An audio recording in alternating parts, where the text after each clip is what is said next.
Hi guys, welcome to my channel. ತುಂಬ ಜನ ತುಂಬ ಕ್ವಶನ್ಸ್ ಕೇಳ್ತೀರಾ, ಬಟ್ ಎಲ್ಲದಕ್ಕೂ ನನಗೆ ವೀಡಿಯೋ ಮಾಡಿ ಹಾಕ್ಲಿಕ್ಕಾಗಲ್ಲ. ಸೊ ಹಾಗಾಗಿ ನಾನೀಗ ಸ್ವಲ್ಪ ಫ್ರೀ ಟೈಮ್ ತೊಗೊಂಡು ನಿಮಗೋಸ್ಕರ ಒಂದು ವೀಡಿಯೋ ಮಾಡಿ ಹಾಕ್ತೇನೆ. ಕೆಲವರು ಕೇಳ್ತಿದ್ದೀರಾ, ನೀವು ರಿಂಗಿಗೆ ಹಾಕುವಾಗ ಥ್ರೆಡ್ ಯಾಕೆ ಕಟ್ತೀರಾ ಅಂತ. ಸೊ ಯಾಕಂದರೆ ನೋಡಿ, ಇದು ಥ್ರೆಡ್, ಇದು ನಮ್ಮ ಟೈಲರಿಂಗ್ ಥ್ರೆಡ್ ಇದೆಯಲ್ಲ, ಆ ಥ್ರೆಡ್. ಸೊ ಇದನ್ನು ನಾನು ಇಲ್ಲಿಗೆ ಕಟ್ಟುವ ಕಾರಣ ಏನಾಗುತ್ತೆ ಅಂದರೆ, ಇಲ್ಲಿ ಇಷ್ಟು ಟೈಟಾಗಿ ಬರುತ್ತೆ ನೋಡಿ, ಟೈಟ್ ಇರುತ್ತೆ ಕ್ಲೋತ್, ಆಯಿತಾ. ಇದು ಟೈಟ್ ಇರುತ್ತೆ, ಆಗ ನಮಗೆ ಈ ಫಿನಿಶಿಂಗ್ ವರ್ಕ್ ಕೂಡ ಫಿನಿಶಿಂಗ್ ನೀಟ್ ಬರುತ್ತೆ. ನೋಡಿಲ್ಲ, ನಾನು ಇಲ್ಲಿ ವರ್ಕ್ ಮಾಡ್ತಿದ್ದೇನೆ, ಸೊ ಫಿನಿಶಿಂಗ್ ಕೂಡ ನೀಟ್ ಬರುತ್ತೆ. ಮತ್ತು ಇಲ್ಲಿಗೆ ಯಾಕೆ ರಿಂಗಿಗೆ, ಕೆಲವು ಕೇಳ್ತೀರ ರಿಂಗಿಗೆ ಯಾಕೆ ನೀವು ಬಟ್ಟೆ ಸುತ್ತೀರ ಅಂದರೆ, ರಿಂಗಿಗೆ ಯಾಕೆ ಬಟ್ಟೆ ಸುತ್ತೋದಂದರೆ, ನಾನೀಗ ಇಲ್ಲಿಂದ ಥ್ರೆಡ್ ತಗೊಳ್ಳುವಾಗ ಇಲ್ಲಿ ಬಟ್ಟೆಗೆ ನಮಗೆ ಹೀಗೆ ಕಟ್ಟಲಿಕ್ಕಾಗತ್ತೆ ನೋಡಿ, ಇದು ಎಂಡಿಗೆ ಇಲ್ಲಿ ಕಟ್ಟಲಿಕ್ಕಾಗತ್ತೆ ನೋಡಿ, ಆಯಿತಾ. ಮತ್ತು ಇನ್ನು ಕೆಲವರಿಗೆ ಏನಾದರೂ ಡೌಟ್ಸ್ ಇತ್ತು ಅಂದರೆ, ರಿಂಗ್ ಕಟ್ಟಾದರೆ ಏನು ಮಾಡೋದು ಅಂದರೆ, ರಿಂಗ್ ಕಟ್ಟಾಯಿತು ಅಂದರೆ ಇಲ್ಲಿ ಒಂದು ನೀವು ಹೀಗೆ ಗಮ್ ಟೇಪ್ ಹಾಕಿದರೆ ಆಯಿತು, ಆಯಿತಾ. ಗಮ್ ಟೇಪ್ ಹಾಕಿದರೆ ಆಯಿತು, ರಿಂಗ್ ಒಂದು ವೇಳೆ ಕಟ್ಟಾದರೆ. ಈ ಥ್ರೆಡ್ನ ಈ ಬಟ್ಟೆ ಸುತ್ತೋದು ಯಾಕಂದರೆ, ಒಂದು ನಮಗೆ ಬ್ಲೌಸ್ ಇದು ಡ್ಯಾಮೇಜ್ ಆಗಬಾರ್ದು ಅಂತ, ಯಾವುದು ಕ್ಲೋತ್ ಡ್ಯಾಮೇಜ್ ಆಗಬಾರ್ದು ಅಂತ ಬಟ್ಟೆ ಸುತ್ತೋದು. ಮತ್ತು ಇನ್ನೊಂದು ಹೀಗೆ ಕಟ್ಟಲಿಕ್ಕೆ ಈಸಿ ಆಗುತ್ತೆ ಅಂತ. ಈಗ ನಾನು ಸ್ವಲ್ಪ ಬೇರೆ ನಿಮಗೆ ಟ್ರಿಕ್ಸ್ ಹೇಳ್ತೇನೆ. ಏನಂದರೆ, ಇದೀಗ 4mm bead. So 4mm bead ನಾವು ಎಷ್ಟೆಷ್ಟು ಸ್ಟಿಚ್ ಮಾಡಬೇಕು, ಇದೀಗ 4mm bead. 4mm bead stitch ಮಾಡುವಾಗ ಎಷ್ಟೆಷ್ಟು ಸ್ಟಿಚ್ ಮಾಡಬೇಕು, ಬಿಗಿನರ್ಸ್ ಆಗಲಿ ಪ್ರೊಫೆಷ್ನಲ್ ವರ್ಕ್ ಮಾಡುವವರಾಗಲಿ. ಸೊ ಫಸ್ಟಿಗೆ ನಾನು 4mm ಬೀಡ್ಸ್ ನೀವು ಎಷ್ಟೆಷ್ಟು ಸ್ಟಿಚ್ ಮಾಡಬೇಕು ಅಂದರೆ, ಸಿಂಗಲ್ ಬೀಡ್ ಸ್ಟಿಚ್ ಮಾಡಬೇಕು, ಸಿಂಗಲ್ ಬೀಡ್ ಸ್ಟಿಚ್ ಮಾಡಬೇಕು. ಇದು ನಾನು ಇದು ಬೀಡ್ ಸ್ಟಿಚ್ ಮಾಡೋದಲ್ಲ, ನಾನು ಬೀಡ್ ಸ್ಟಿಚ್ ಮಾಡುವ ನೀಡಲು ಇದು ನೋಡಿ, ಜಸ್ಟ್ ಒಂದು ಹೀಗೆ ತಗೊಂಡು ಸ್ಟಿಚ್ ಮಾಡೋದು ಅಷ್ಟೇ, ಆಯಿತಾ. ಸೊ ನಾನು ಐರನ್ ನೀಡಲಲ್ಲಿ ಬೀಡ್ಸ್ ಎಲ್ಲ ಸ್ಟಿಚ್ ಮಾಡೋದು ಐರನ್ ನೀಡಲಲ್ಲಿ. ಇದು 4mm ಬೀಡ್. ನಾವು ಎಷ್ಟು ಸ್ಟಿಚ್ ಮಾಡಬೇಕಂದ್ರೆ ಇಷ್ಟೇ, ಸಿಂಗಲ್ ಬೀಡ್ ತಗೊಂಡು ಸ್ಟಿಚ್ ಮಾಡೋದು ಅಷ್ಟೇ. ಈಗ ನೆಕ್ಸ್ಟ್ 3mm ಬೀಡ್ ನೋಡುವ ಎಷ್ಟು ಸ್ಟಿಚ್ ಮಾಡಬೇಕು ಅಂತ. ನೋಡಿ, ಇದು 3mm ಬೀಡ್, ಅದು 4mm ಬೀಡ್, ಇದು 3mm ಬೀಡ್. 3mm ಬೀಡ್ ಕೂಡ ಹಾಗೆ ನೀವು ಸ್ಟಿಚ್ ಮಾಡೋದು ಒಂದು ಅಥವಾ ಎರಡು, ನನ್ನ ಪ್ರಕಾರ ನೀವು ಒಂದೇ ಸ್ಟಿಚ್ ಮಾಡಬೇಕು. 4mm 3mm ಬೀಡ್ ನೀವು ಸಿಂಗಲ್ ಬೀಡ್ ಸ್ಟಿಚ್ ಮಾಡಬೇಕು. ಇಲ್ಲದಿದ್ದರೆ ಏನಾಗುತ್ತೆ ಅಂದರೆ, ನೀವು ಎರಡೆರಡು ಸ್ಟಿಚ್ ಮಾಡ್ತಾ ಹೋದಾಗೆ ನಿಮ್ಮ ರಿಂಗಲ್ಲಿ ಎಷ್ಟರವರೆಗೆ ಕ್ಲೋತ್ ಇರುತ್ತೆ ಗೊತ್ತಾಗಲ್ಲ, ಸ್ಟ್ರೈಟ್ ಕಾಣುತ್ತೆ. ಬಟ್ ನೀವು ಒಂದು ಸಲ ರಿಂಗಿಂದ ಕ್ಲೋತ್ ತೆಗೆದ್ರೆ ನಿಮ್ಗೆ ಏನಾಗುತ್ತೆ ಅಂದರೆ, ಸ್ವಲ್ಪ ಹೀಗೆ ಡ್ಯಾನ್ಸ್ ಮಾಡಿದಾಗೆ ಆಗುತ್ತೆ ಇದು ಬೀಡ್ಸ್ ಎಲ್ಲ. ಸೊ ಅದಾಯ್ತಲ್ಲ. ಇನ್ನು ಶುಗರ್ ಬೀಡ್ ಎಷ್ಟೆಷ್ಟು ಸ್ಟಿಚ್ ಮಾಡಬೇಕು, ಶುಗರ್ ಬೀಡ್ ಎಷ್ಟೆಷ್ಟು ಸ್ಟಿಚ್ ಮಾಡಬೇಕಂದ್ರೆ ಇಷ್ಟೇ ಸ್ಟಿಚ್ ಮಾಡಬೇಕು. ಶುಗರ್ ಬೀಡ್ ಕಾಣ್ತದ, ಎರಡೆರಡೇ ಬೀಡ್ ಸ್ಟಿಚ್ ಮಾಡಬೇಕು, ಎರಡು ಅಥವಾ ಮೂರು. ಒಮ್ಮೆ 3 ಸ್ಟಿಚ್ ಮಾಡಿದರೆ ಒಮ್ಮೆ 2 ಸ್ಟಿಚ್ ಮಾಡಬೇಕು, ರಿಟರ್ನ್ 3 ಸ್ಟಿಚ್ ಮಾಡಿದರೆ ರಿಟರ್ನ್ 2 ಸ್ಟಿಚ್ ಮಾಡಬೇಕು, ಹಾಗೆ.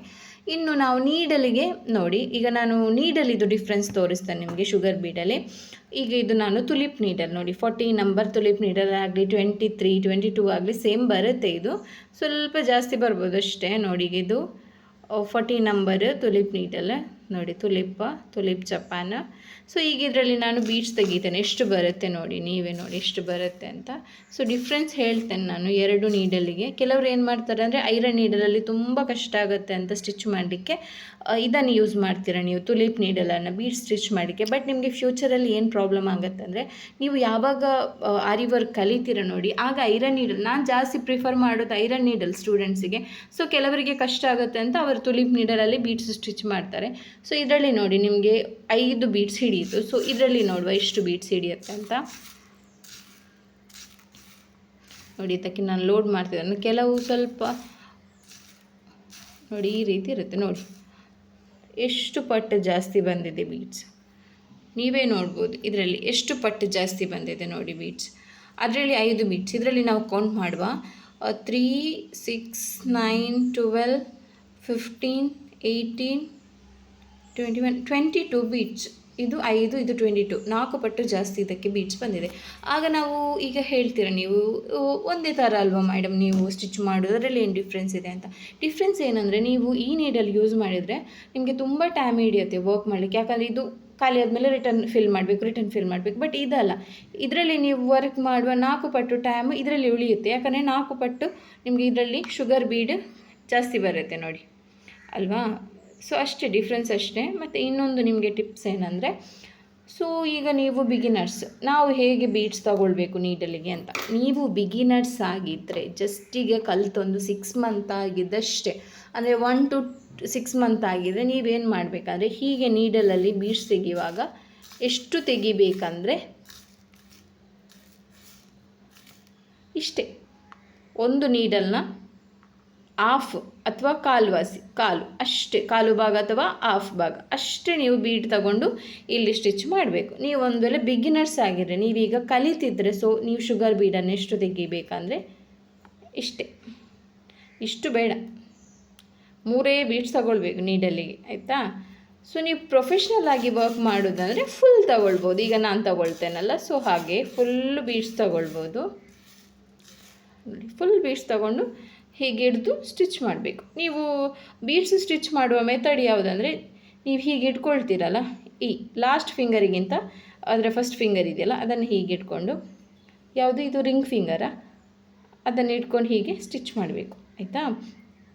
ಮತ್ತು ಇನ್ನೊಂದು ತುಂಬ ಜನ ಕೇಳ್ತೀರಾ, ನೀವು ಬೀಡ್ಸ್ ಸ್ಟಿಚ್ ಮಾಡಲಿಕ್ಕೆ ಯಾವ ಥ್ರೆಡ್ ಯೂಸ್ ಮಾಡ್ತೀರಾ ಅಂತ. ನಾನೀಗ ತೋರಿಸ್ತೇನೆ ನೋಡಿ. ಈ ಥ್ರೆಡ್ ಟೈಲರಿಂಗ್ ಥ್ರೆಡ್ ನಾನು ಯೂಸ್ ಮಾಡಲ್ಲ, ಓಕೆ. ಇದು ಟೈಲರಿಂಗ್ ಥ್ರೆಡ್ ನಾನು ಯೂಸ್ ಮಾಡಲ್ಲ, ಯಾಕಂದರೆ ಅದು ತುಂಬ ಬೇಗ ಕಟ್ಟಾಗುತ್ತೆ ಅಂತ ನನ್ನದೊಂದು ಭಾವನೆ, ಮತ್ತು ಗೊತ್ತಿಲ್ಲ. ನಾನು ಯೂಸ್ ಮಾಡೋದು ಈ ಟೈಪಿದ್ದು ಝರಿ ಥ್ರೆಡ್, ತುಂಬ ತೆಳು ಝರಿ ಥ್ರೆಡ್ ಬರುತ್ತೆ, ಇದು ನಾನು ಯೂಸ್ ಮಾಡೋದು. ನೋಡಿ, ಇದು ಫುಲ್ ರೀಲ್ ಬರುತ್ತೆ, ಬಟ್ ಒಳಗಡೆ ಈ ಟೈಪ್ ಥ್ರೆಡ್, ತುಂಬ ತೆಳು ಝರಿ ಥ್ರೆಡ್, ಒಂದು ಹಾರ್ಸ್ ಬ್ರ್ಯಾಂಡ್ ಅಂತ ಬರುತ್ತೆ, ಆಯಿತಾ.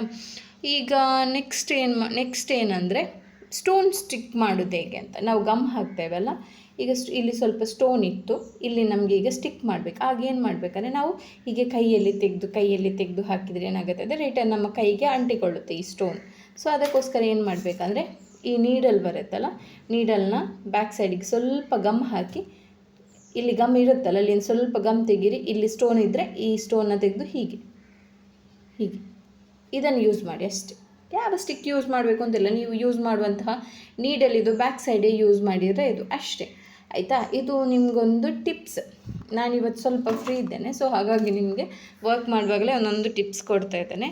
ಸೊ ನೋಡ್ಬೋದು, ಈಗ ಇದು ವರ್ಕ್ ಮಾಡ್ತಾ ಇದ್ದೇನೆ, ಇದು ಫಿನಿಶ್ ಆದಮೇಲೆ ನಾನು ಅಪ್ಲೋಡ್ ಮಾಡ್ತೇನೆ ವೀಡಿಯೋಸು. ಸೊ ಎಷ್ಟು ರೇಂಜಲ್ಲಿ ಹೇಗೆ ಡಿಸೈನ್ ಅಂತ. ಸೊ ಇದರದ್ದೇನೆಂದರೆ ಸಾರಿ ಕಲರ್ ನೋಡಿ, ಅವರ ಸಾರಿ ಕಲರ್ ಸ್ವಲ್ಪ ಈ ಕಲರ್ ಇದೆ ಸಾರಿ ಕಲರ್. ಸೊ ಅದಕ್ಕೋಸ್ಕರ ನಾನೀಗ ಅವರು ಥ್ರೆಡ್ ಮತ್ತು ಬೀಡ್ ಮಿಕ್ಸ್ ಮಾಡಿ ಅಂತ ಹೇಳಿದರು, ಸೊ ಅದಕ್ಕಾಗಿ ನಾನು ಸಾರಿ ಕಲರ್ ಇದ್ದು ಸಿಲ್ಕ್ ಥ್ರೆಡ್ ಈಗ ನಾನು ಮ್ಯಾಚ್ ಮಾಡಬೇಕು. ಇನ್ನೊಂದು, ನೀವು ಸಿಲ್ಕ್ ಥ್ರೆಡ್ ಯಾವ ಬ್ರ್ಯಾಂಡ್ ತೊಗೊಳ್ತೀರ ಅಂತ ಕೇಳ್ತಿದ್ರಿ. ನೋಡಿ, ಇದು ಒಂದು ರಾಜ್ ಬ್ರ್ಯಾಂಡ್ ಅಂತೆ. ನಾನು ಬ್ರ್ಯಾಂಡೆಲ್ಲ ನೋಡಲ್ಲ, ಜಸ್ಟ್ ಸಿಲ್ಕ್ ಥ್ರೆಡ್ ನೋಡಿ ತಗೊಳ್ತೇನೆ, ಅಂದರೆ ಸ್ವಲ್ಪ ಶೈನ್ ಇರಲಿ, ಸ್ವಲ್ಪ ಗಟ್ಟಿ ಇರಲಿ ಅಂತ. ಸೊ ಇದರದ್ದು 20 ರುಪೀಸ್, ಬಟ್ ನಾವು ಹೋಲ್ಸೇಲ್ ತೆಗೆಯುವ ಕಾರಣ ನಮಗೆ 18 ರುಪೀಸಿಗೆ ಕೊಡ್ತಾನೆ ಅವನು. ಸೊ ನೋಡಿ, ಇಷ್ಟು ಇವತ್ತಿದು ನಿಮಗೊಂದು ಫ್ರೀಯಾಗಿ ಒಂದು ಟಿಪ್ಸ್ ಕೊಟ್ಟೆ. ಸೊ ಈ ಟಿಪ್ಸ್ ಯಾರಿಗೆಲ್ಲ ಇಷ್ಟ ಆಯಿತು ಲೈಕ್ ಮಾಡಿ, ಸಬ್ಸ್ಕ್ರೈಬ್ ಮಾಡಿ, ಮತ್ತು ನಮ್ಮ ಆನ್ಲೈನ್ ಕ್ಲಾಸ್ಗೆ ಬೇಕಾದರೆ ಜಾಯ್ನ್ ಆಗಿ, ಶೇರ್ ಮಾಡಿ. Thank you, bye.